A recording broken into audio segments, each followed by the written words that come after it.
All right, friends, it's time to give you loyal listeners a discount on protein powder. You may or may not know, but I launched my very first protein powder 2 years ago. It's a grass-fed beef isolate with only 3 ingredients: grass-fed beef, either organic cacao or organic vanilla, and organic monk fruit. Now, if you don't want any of the added flavor and sweeteners, you can also just get unflavored. And no matter what flavor you choose, you're getting over 23 grams of protein per scoop, which is going to keep you full and satisfied between meals. I love starting my day with a Fab4 smoothie and breaking my fast with that much protein. It makes a serious difference in my cravings and blood sugar balance the rest of the day, and I've seen it with my clients as well. Now, I never thought I'd own a product company, but when I got pregnant with Sebastian, I realized the majority of protein powders were chemically extracted or enzymatically extracted, and I wanted to use heat and water only. I wanted minimal ingredients because we don't need those emulsifiers, fillers, or added vitamins, minerals, and probiotics. All of those additions increase the chances that it's not going to work for your body, whether it be bloating, digestion issues. I just wanted pure, clean protein to keep you full and satisfied so you could build the most delicious Fab4 smoothie. And I have to say, I'm pretty proud of the flavor. If you take a look at our reviews on Amazon, you'll see 5-star reviews for flavor. And that is key, because if you don't love your Fab4 smoothie and you don't love drinking your protein powder, you're not going to do it. It won't become a habit, and it's consistency that outpaces everything. So if you're here and you're listening and you want to give our protein powder a try, use the code podcast5 for $5 off your order. And let me know if you love it. My favorite ways to apply this protein powder is in my Fab4 smoothie, making freezer fudge, making chocolate milk, making hot chocolate, and throwing the unflavored into all my kids' baked goods. So let me know how you use it. Let me know if you love it, and share this podcast deal with your friends.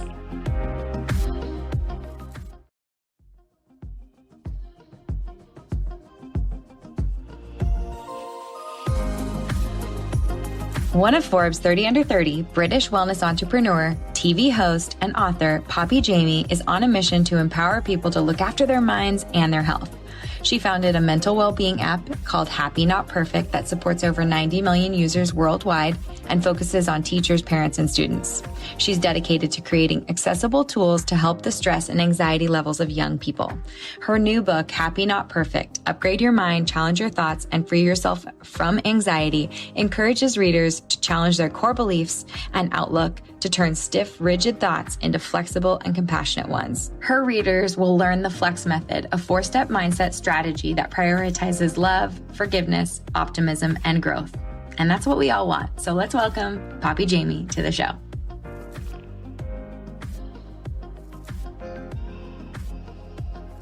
Poppy, welcome to the show. I'm so excited to have you. We have known each other for years now, introduced through the founders of Click Media, who won't wear Birdie in my domain back in the day. And I remember you so vividly because we were in a room of women and you took everybody through what felt like, a 5-minute breathwork session about mindset and sort of like set the tone for this meeting we had there. And your aura and vibe has been something I've loved, and just who you are and what you like, the energy that you bring into a room. It's just, you're magnetic. And I'm so excited about this book that you've just put out because people need your energy. They need your vibes, and they need to be happy, not perfect. And you're helping people do that. So thank you for being here. Thank you for being a constant of joy, and for lending me your time. Oh my gosh, that is the nicest introduction. And it's so true. We go back years. I feel the world, God, it must be like 7, 8 years maybe now. The world is such a different place. And I remember you so clearly too, but I totally forgot I even did a breathwork thing. So oh gosh, it is so nice to reconnect with people, because you realize how all of our lives are so interconnected, and you can have years not chatting to someone and then they kind of connect again, and we're all zigzagging throughout it. So thank you. I really appreciate what you just said, and right back at you. Well, have you always been this beacon of joy? Can we start from the beginning of your journey and what led you to sort of being on this quest and mission to support people to be happy and not perfect, to upgrade their mind, to free themselves from anxiety and like challenge their everyday thoughts? Like, were you always positive, or how did you come to this calling? Well, great question. Absolutely not. To put it simply, absolutely not. And I think really when I think about the journey, it started in childhood, like I think everybody's seeds start. And I had a father who had chronic anxiety and depression, and a mother who was a psychotherapist. So I had this really bizarre childhood of understanding the impact of mental health, not only on the person, but also how contagious it is within a family and a community. Because as a young child, being hypersensitive, for anyone who's also a highly sensitive person, you'll also relate. Other people's emotions are so palpable, and I remember them so clearly. And then I also remember how incredible different intervention tactics and tools could be in changing someone how someone felt. So my father was like meditating 25 years ago. My mother was talking about, when she was doing her psychotherapy, she was Reiki healing, or we're talking about energy. And at this point, the world thought they were crazy. They were kind of these hippies, like in middle England, that certainly did not appreciate any of this sort of stuff. I grew up in a very English conditioning, which is don't talk about your feelings, always say you're fine, always have a smile on your face, be polite. Yeah. And so that kind of was like the origin. And I guess, and I can go back to some of the things that I guess happened when I was little to then lead to my kind of, I guess, faulty coping strategies. But really, it was like my mid-20s when suddenly everything just collapsed. And I could no longer keep up the smiling face of, yeah, I'm good, everything's fine. I'm trying to be this very polite British girl that feels that they have to fit in. They have to be happy, inverted commas. And my body collapsed. I found myself in hospital with such chronic burnout. My digestion had totally stopped. My body was swollen. My digestion had stopped. And I was in so much pain that I had no idea what happened to me. And after test after test, I then got told that this was chronic stress, which felt like, oh, come on, it needs to be more than that. Surely it's more than just stressed. And it wasn't. And it took, a year of recovery. But in that year, and at the time I was hosting a television show, or this was like slightly before, I was hosting this television show on Snapchat, the first ever TV show that ever kind of launched on Snapchat. And I remember having these like millions of people watching, and the messages I'd received from these audience members were exactly how I was feeling too, which was like, I'm feeling really overwhelmed, I'm feeling stressed. I'm like, why is that boy not texting me back? Is it because I'm not good enough? Do I need to be more?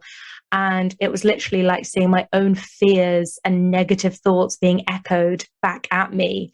And in that moment, I realized, okay, like, what can I do? Because if I've got myself into this mess, I need to get myself out of this mess. And also, what can I create so that everybody else also can have a route out of what sometimes feels, for anyone who's gone through those periods of like real chronic anxiety and stress, what feels like it's never going to end. And that was really kind of the route from like absolute like rock bottom to finding a place where I'm filled with joy when I wake up. Wow. It's interesting because you said you used like faulty coping strategies to deal with this and finally hit rock bottom, being diagnosed with chronic stress.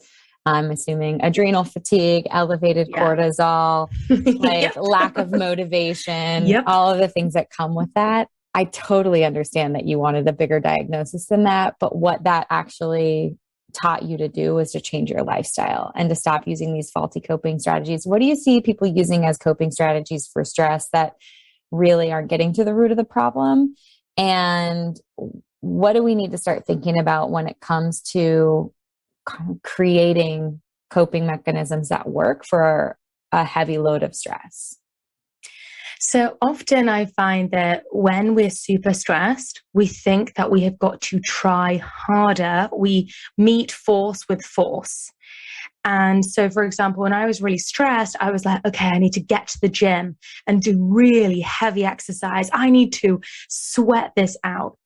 And that was just cortisol layered with more cortisol, led with more intensity, led with more intensity. And so then I'd think, okay, you know what? It is really stressful. It's fine. I'm just going to work really hard tonight and get all my emails done. And then I'm going to feel less stressed. So, okay. So it means I ended up thinking that more work would reduce my stress, because for some reason I had this illusion of there was a finish line somewhere.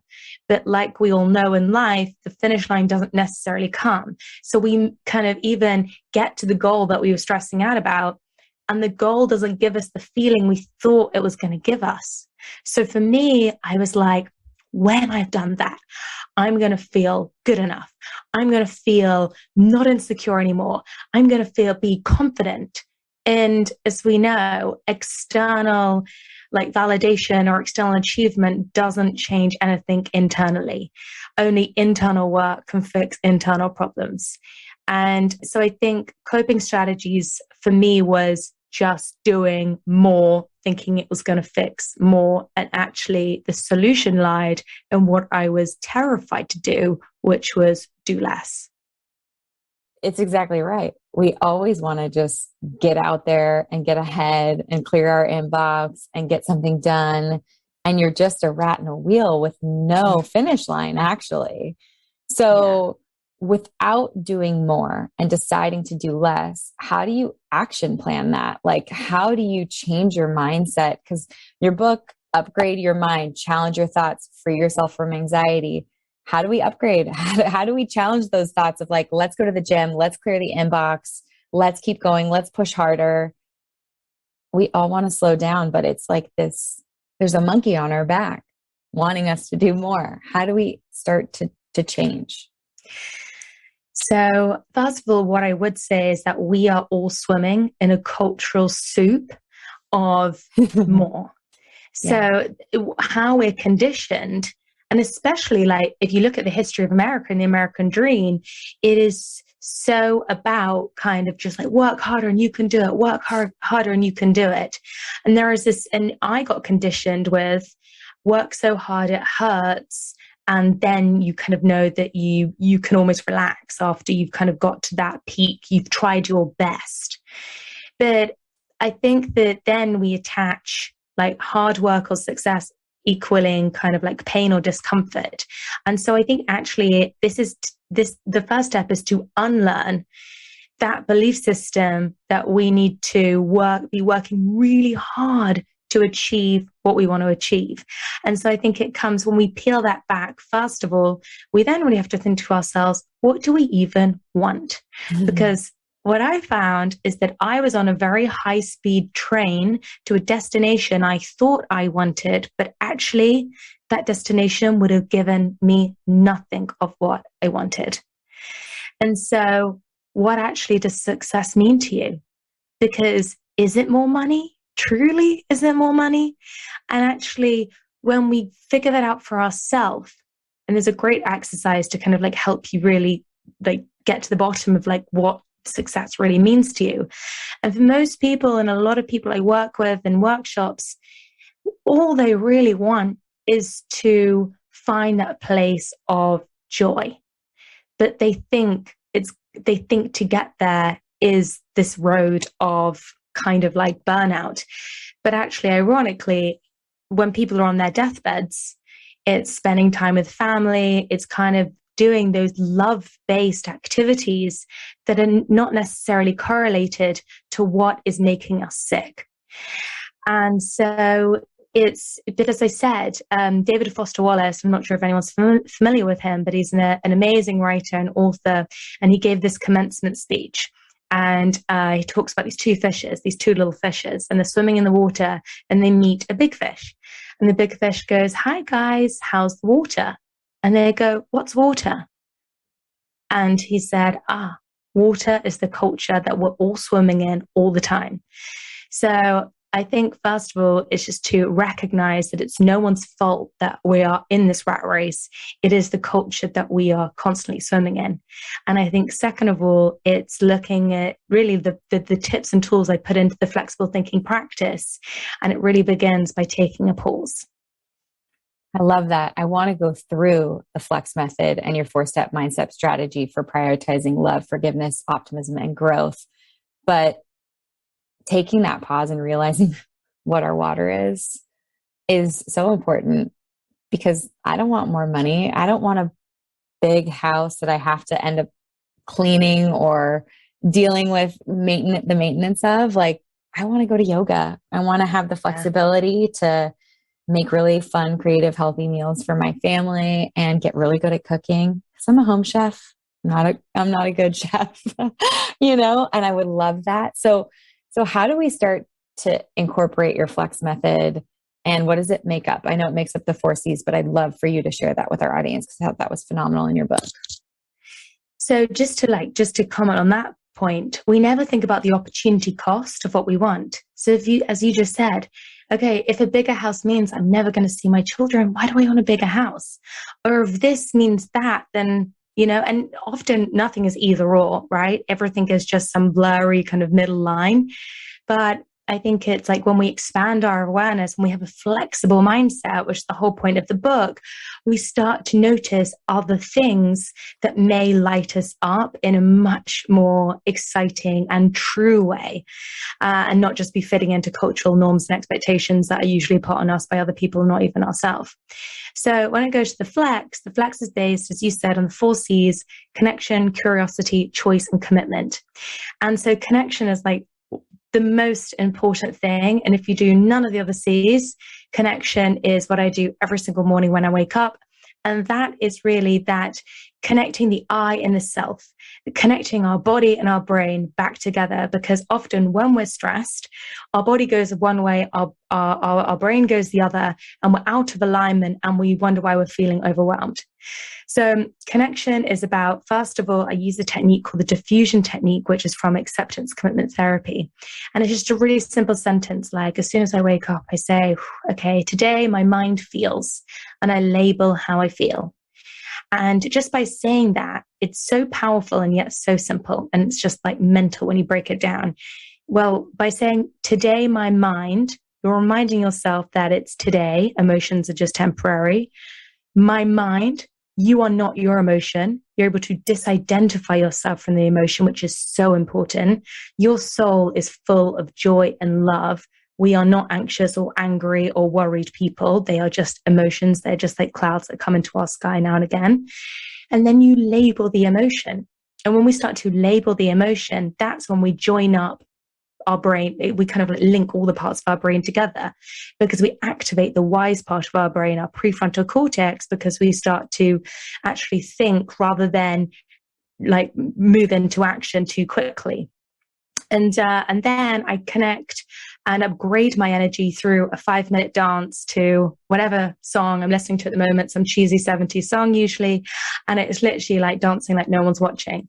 And immediately I've connected and upgraded, because I often think we can't think our way out of problems. If you've ever tried to think your way out of a problem, usually you sit in a seat and you're typing on your emails and you start ruminating, and the thought goes round and round and round. Our emotional center of the brain becomes overactivated. Our shoulders hunch up and we are in the fight and flight mode. And we are playing, I like to say our brain has 2 radio stations. We are on stressed FM. I think in the States, you guys call it like W stressed. Yeah. But when we diffuse and connect with ourselves, we turn on the prefrontal cortex and we can move into W relax. And I talk about the 2 radio stations in my book, but it enables us to activate that wise part of our brain and take that pause to go, what do I truly want to do today? What is really going to light my soul up today? And we reclaim our power through that connection step. And then we move on to curiosity, which is all about making sure that we bring that beginner's mind to every single day. We bring that childlike mind. If you look at children, they've yet to learn their fears. They've yet to learn their prejudices. They've yet to learn fearful patterns. And so getting into the habit of, rather than jumping to conclusions, like a stiff mindset of, oh my God, I've been here before, things must turn out like this. Or, oh, do they mean this? And that might mean that, or like paralysis by analysis or fortune telling. Being curious just allows us to say, that happened. Interesting. I'm going to wait for more information before I decide what I feel or think about this. And when you allow ourselves that pause to not jump to the conclusion that our mind wants us to jump to, we then allow ourselves to collect more data. We allow ourselves that flexible mindset to start stretching open where we notice the blind spot. And we notice maybe where a confirmation bias is playing in, like into our lives. And just, I'm sure everyone knows what confirmation bias is, but obviously we learn a filter at a young age, and then our brain likes to use this filter as we go through our life. But using that curiosity step, we challenge the filter. Did they really mean that? Am I thinking that they meant that? Or actually, were they just really busy? And we avoid so much upset, like we start to not being it. We don't have to over personalize everything, which is something I'm so guilty of doing. And we, again, stay in our power. And then we move on to choice, and we get to choose. Am I going to be kind to myself today? I may not have the choice to be happy today, because sometimes life really throws a shit sandwich. Life really throws us a challenging time. But we always have the choice to be kind. And then lastly, how do I commit to how I want to be in the world? So I want people to live in their wildest self. And in the book, I talk about your wildest self being the most unconditioned version of yourself. The self that is so fully expressed, the self that is so self-accepting and so self-appreciating, that appreciates that you may be a triangle, and other people might be a square, and that's totally okay. But for us to live with undeniable self-trust and self-appreciation, that's what really the flexible mindset is about. It's like bringing us to a mindset that totally honors the true self. I love that. Can you walk me through a day using the flex mindset and method? Like, I love the idea of waking up and connecting to your emotion and then dancing the night away, or dancing the morning away, if you will. Can you give a tangible example of how you would use curiosity, choice, and commitment to continue to be flexible throughout the rest of the day? Example of, we've received an email that is like deeply triggering. Like it's for whatever reason. It's like a super triggering email or a really triggering text. So our brain wants us to react. We can feel the emotion rising. I can't believe they said that. Or like, I didn't mean that. Like they've misconstrued that. I need to clear myself. And so before we look, all our conditioning takes control and our monkey mind like owns the show. We immediately go, okay, how can I stay flexible right now? Connect. Okay, right today or right now, my mind feels a bit stressed. Okay, I'm going to go for a 20-minute walk before I reply, because I'm going to just reconnect my mind and my body. I can't think my way out of a problem. I've got to move my way out of a problem. I come back in 20 minutes. And that was like, I was so inspired by Einstein that says no problem can be solved from the same consciousness that created it. And so I've created a new consciousness. I'm re-looking at that email that's super triggering, or that text message. And then I'm like, okay, let's get into curiosity. And curiosity, like one of the things that really helps me to stay curious is Byron Katie's 4 questions. So I'm like, is this true? This person wants to upset me. Well, yes, I think it is true. Second question, can I be 100% sure this person wants to upset me? Well, I can't look into that person's mind, so I guess I can't be 100% sure. Question 3, how does this thought make me feel? Well, the thought of this email is like they want to upset me is making me feel upset, angry, hurt, vulnerable, embarrassed, shameful. 4th question, who would I be without this thought? Well, I'd be happy, feeling good. I would be I'd have loads of energy to go about my day. I'd be feeling positive. I'd be feeling optimistic. Okay, so suddenly I've realized that the root of my suffering lies within my thoughts that I don't actually know are 100% true. So staying curious has just shown me that actually, there's no point jumping to conclusion because I actually don't truly know. Step 3, compassion. How can I choose compassion? Well, what would I advise a friend experiencing what I am now? Okay. So by asking this question, what I've done is rather than consult my emotional brain, I've actually asked my wise brain to answer the question. What would I advise a friend experiencing what I am now? Well, I would say, hey, relax. That person's probably busy. You're absolutely epic. You're incredible. I wouldn't even know why they'd send a message like that. Okay. And then step 4, how would my very best, most wildest self want to respond to this situation? Well, should be calm, should be totally self-accepting. She would know her power and value and worth. Okay, great. No reactive reply needed. I'm going to go about my day. And suddenly that hot emotional moment has been diffused. I've flexed it. And I can now commit to finding the gift in the situation, which is like, there's so many people in our life that are sent to us to show us where we're not free, where we need to grow, when we maybe need to challenge our perspective on things. Okay, this was a challenging but growing moment. I feel good. Let's move on. And so I use the flex in so many different scenarios. Wow. I feel like if I approached every single situation or problem in this way, nothing would be a problem. You would just handle it. You'd feel confident and powerful and in your own body.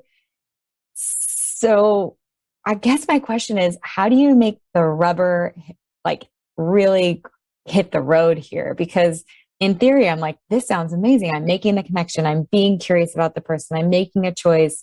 And then I'm using that wilder self and making a commitment on how am I gonna respond to this? And I'm responding in such a beautiful way. What reminders or tools do you use to actually put this flex method into practice? I think that, and I'm sure we can like have a bit of a laugh on like all the situations where we've been reactive. Right. Like I am naturally quite, probably because I'm quite emotional and like sensitive. I spent so many years being so reactive, like at work with my friends, immediately taking everything so personally. And life just became so exhausting. So I think that how I remember is that because I really don't want to be that person anymore. Like you got to kind of have a desire to be like, yeah, you know what? I want to be my best self. Like I want to diffuse the drama, not create the drama. And then always really try to practice the power of pause, because we just have that split second. And Viktor Frankl, who wrote the book Man's Search for Meaning, was such an inspiration for me in all of this research, because he always says like the human power lies in that space between like our reaction and our response. And in that space lies our power station. Often they're always thinking about what they want in the future, but really where our manifestation power lies is in the present, on how we're choosing to respond to the challenges that life throws.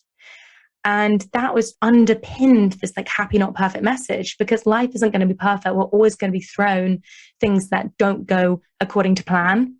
And it's in those moments where kind of our growth and our power lies. If everything was perfect and wonderful, we'd all be so bored. We'd all be the same. So in a way, it's the opportunity and the challenge is really where the flex method kind of thrives. I love that you're giving us the tools to deal with those challenges and to grow through them. And you're exactly right. Nothing's going to go the way that you expect always 24/7, and being prepared for those moments with something like the flex methods. It seems like simple, but it's I don't know that a single listener tuning in wouldn't want to diffuse the drama and make things easier and grow through these challenges. One word that you just mentioned was manifestation, and it's something you've shared about being a skeptic of in the past, but you've now turned into a believer. Can you talk about how manifestation can elevate our life, what your personal experience with manifestation has been, and how we can all manifest our future. Yeah, absolutely. I think in the past, reason why I've been a bit of a skeptic of it is because I think that there's a lot of talk around the wishful thinking in terms of like, yes, if you just think of yourself driving that car, then, it will happen.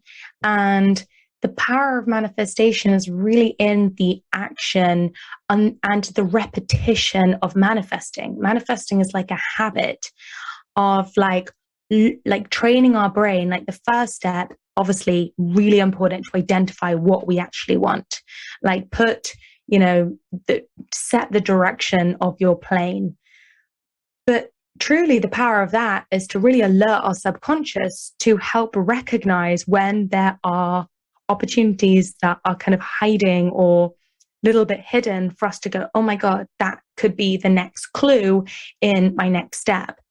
But that really requires us to be present. So we're even aware of the opportunities that are going to help us manifest the amazing lives that we all deserve and are all capable of living.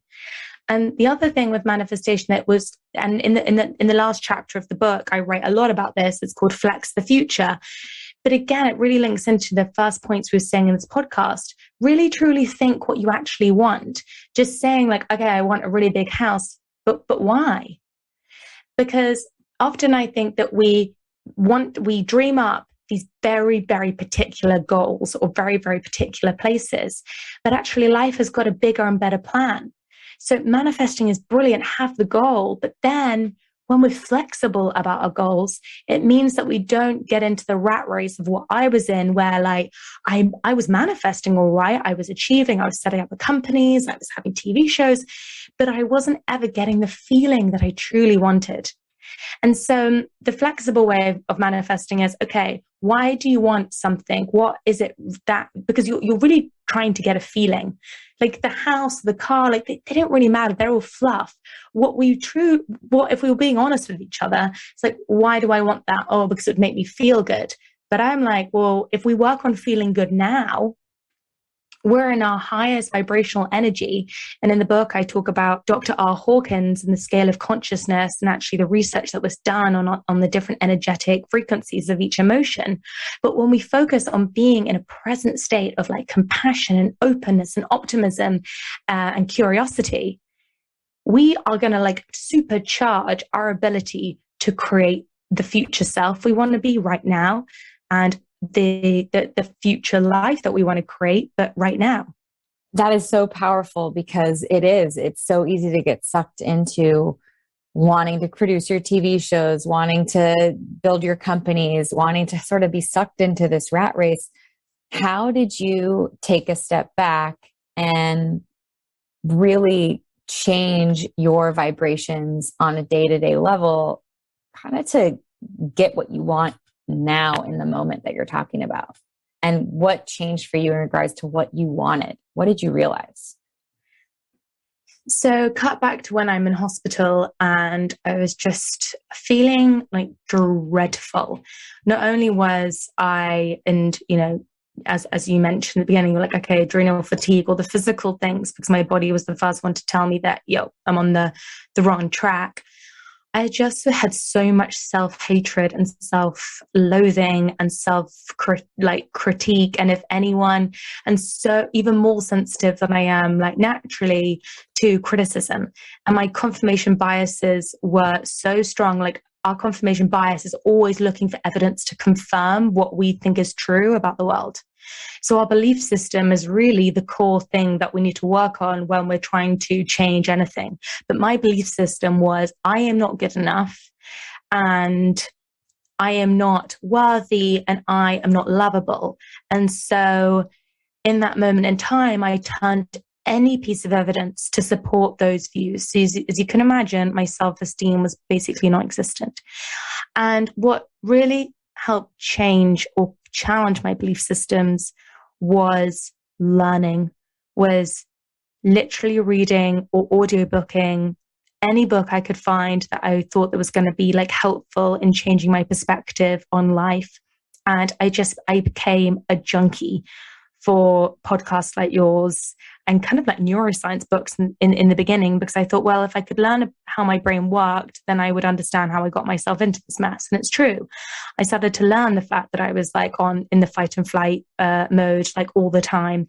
And actually I began to realize that I was so used to being stressed out that when I felt good, I immediately thought something was wrong, because I was so unused to that feeling of like, oh yeah, things are okay.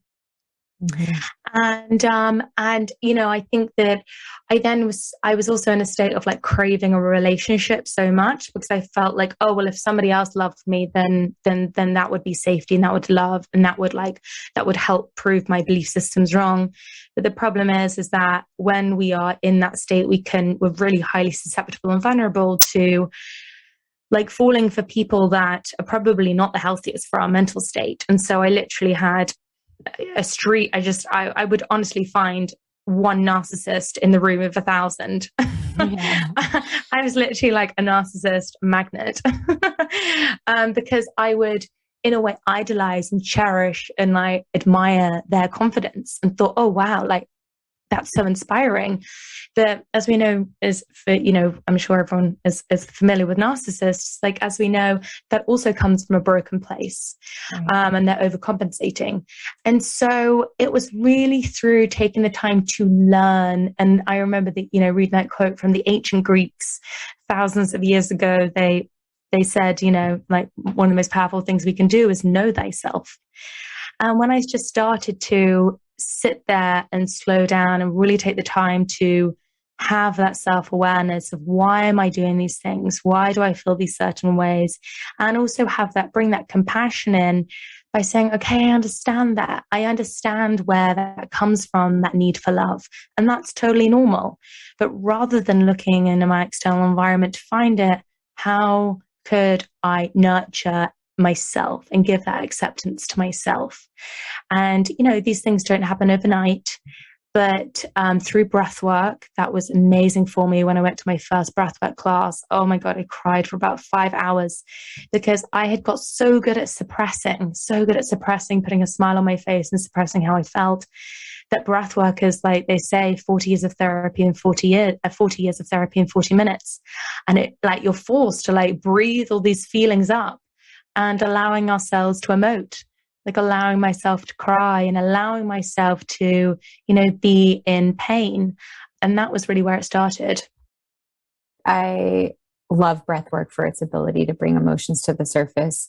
I love whether it's yoga or breath work or just like active meditations in a way to get out of my own head and not think about a to-do list, but really to get into those emotions. So breath work was your first tool. What do you continue to use regularly to stay in touch with your emotions and what you truly want, which is being present and going into yourself to create that joy? Dancing, and more dancing. I can't express how much dancing has literally been my therapy for years. And the reason why I love it so much is because it reminds me of being that joyful, curious, in love child. Because when we're little, we dance around, we don't care what anyone thinks, we move our bodies in weird directions. And for me, like, oh God, moving my hips, releasing all the energy from my hips, and like I have zero skill, but yeah, I love it so much. And I'm not much of a runner, but I was struggling to keep to my meditation practice. And I built a meditation app, and I love meditation. I love visualizations. So powerful, as it's almost like I read somewhere else the other day, Dr. James Doty calls it soul traveling. Visualizations are like soul traveling, and you're able, you allow your subconscious to bring up all these different images that can be so powerful in understanding how you feel right now. But when I was struggling with, just sitting down for my meditation practice, my brain was being very busy. I really got into doing like a 20-minute run meditation. And I found that it provided the same benefits. I was focusing on my breath. It was very structured. It was kind of structured in a way. And I found that incredibly therapeutic. That at least having half an hour every single day to either dance, either run, yoga. I love when you can combine so many things into one practice, because I find that it's like a full car wash. Definitely. What you talk about in your book is like staying on the positive radio station, like having this time for yourself so you can stay in the present and avoid perfectionism and be resilient.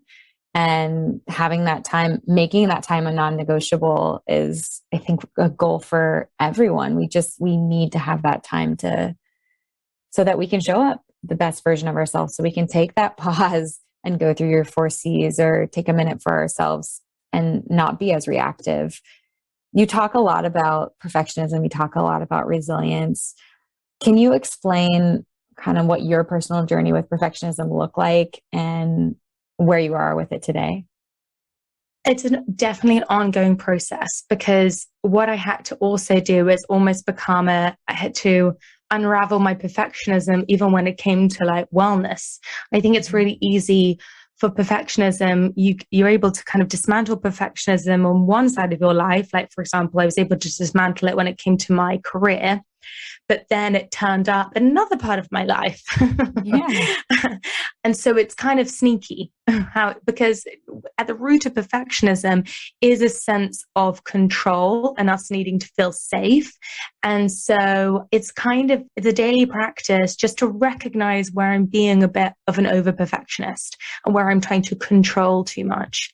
And again, like just meeting that with compassion, being like, okay, so you're feeling a bit insecure. That's totally normal. Like, let's just sit with that for a moment and look into why. And just recognizing it allows us to be so much kinder towards these coping mechanisms that, as I said, they only are created because at some level, they're trying to keep us safe. But the 12-year-old me that wants to be perfect isn't necessarily keeping the 31-year-old me safe. It's a daily compassionate practice of just recognizing and then being kind to myself and knowing that everything is far more fun when it's not perfect. That is the truth. So what about the external forces that give us the pressure to be perfect? Do you suggest boundaries around things like social media, or like how should people kind of create a life in which, or start to use the vocabulary to have compassion with themselves? And are there, you're very passionate about like the mental health needs of young people. And I look at the kind of like fueling this perfectionistic part of us and how social media plays a part in that. Like, what's your advice around boundaries with social media and protecting the mental health of our youth? I think there's no one rule, because obviously we all know everything kind of like has, I guess, its benefit, and that's why we still use these things. But at the same time, when we slow down and take that pause, we're much more able to actually listen to our intuition. And our intuition is always talking to us. But the problem I find anyway is when I'm too much in my stressed radio station, I literally cannot hear what is good for me and what is not making me feel good and what is, and I go into overdrive. So for me, and that's why like having your 20-minute walk, or doing your yoga practice, or doing your meditation, or whether it's just taking a long bath, or, if you've got kids, just even taking like a minute to belly breathe, like whatever that may be for you, is just listening to what feels good and what doesn't. And I do think our intuition is just so intelligent. It's always guiding the way. And often I find that my anxiety shows up when I'm not listening to it. So I'm like, oh God, I'm feeling a bit anxious today. And it's because my intuition is like, stop, like you're not doing the right thing. You're not on the right path there. Like we're trying to tell you. And, for whatever reason, we're kind of scared to make those decisions. And like recently I had that, I was feeling kind of like uncomfortable. I was like, why? And, social media was starting to trigger me a bit. And I thought, God, I have never really found such a problem with social media. But it's because I just hadn't like heeded my own advice and like slowed down and listened to my intuition, make maybe some difficult decisions. And then suddenly when I felt better about myself, I'm like, social media doesn't bother me anymore. So I often think that social media can be a mirror to like what really is going on internally for ourselves. So actually it can be kind of a helpful tool, I guess.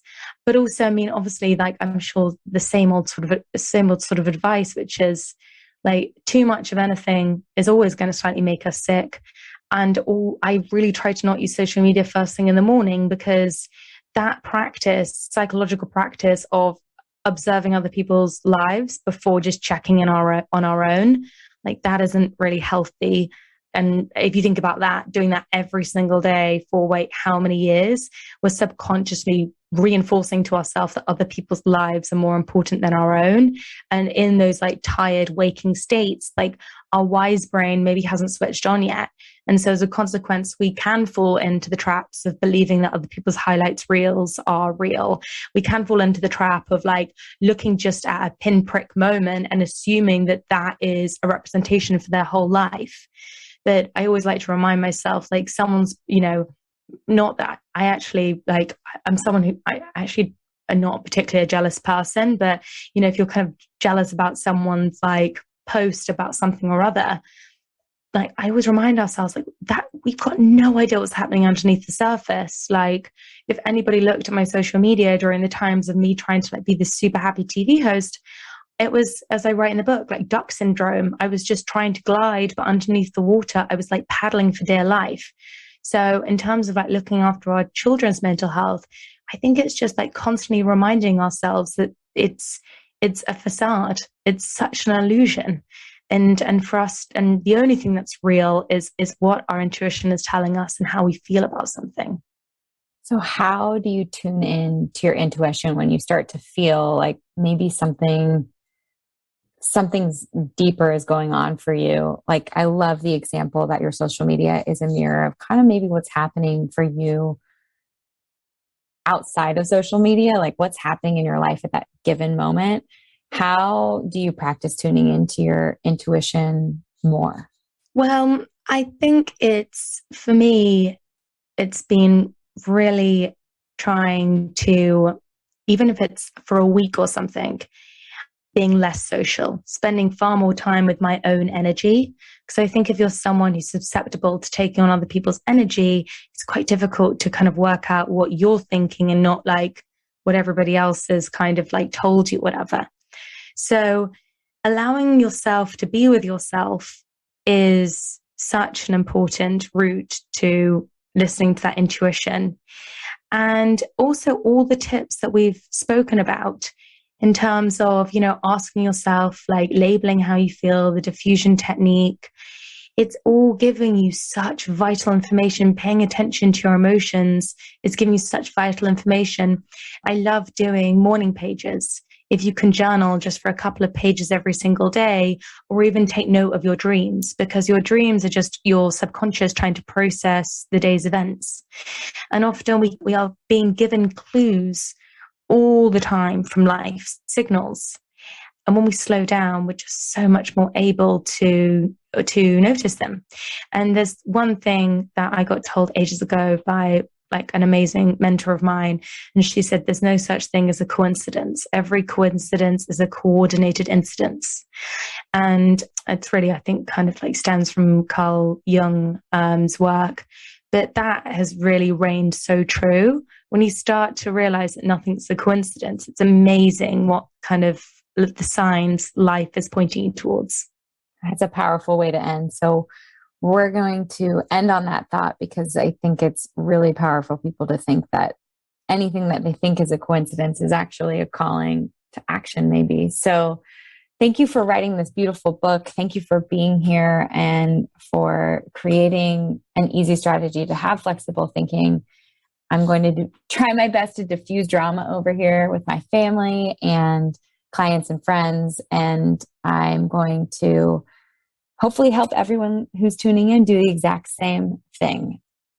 Poppy, thank you so much for your time. Where can people follow along? Where can they find you?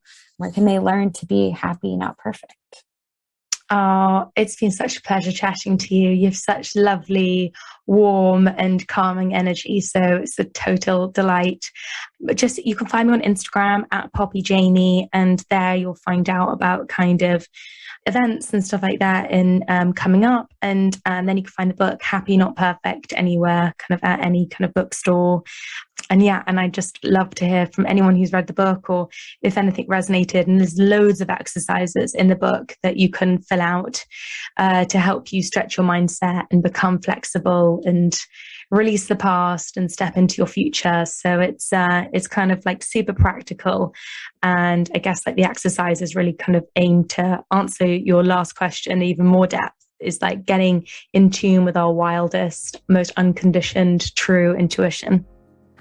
Oh, so timely for you to have written this book. Everyone needs it right now, and especially emerging back out of the pandemic. So thank you for taking this time, because it's exactly what we need. Thank you so much, Kelly. Thank you for listening to Be Well by Kelly. Please subscribe to the show on Apple Podcasts, Spotify, or wherever you listen to podcasts. Learn more at bewellbykelly.com and follow me on Instagram at bewellbykelly. I would love if you picked up my books, Body Love and Body Love Every Day. They're sold on Amazon and at all major booksellers.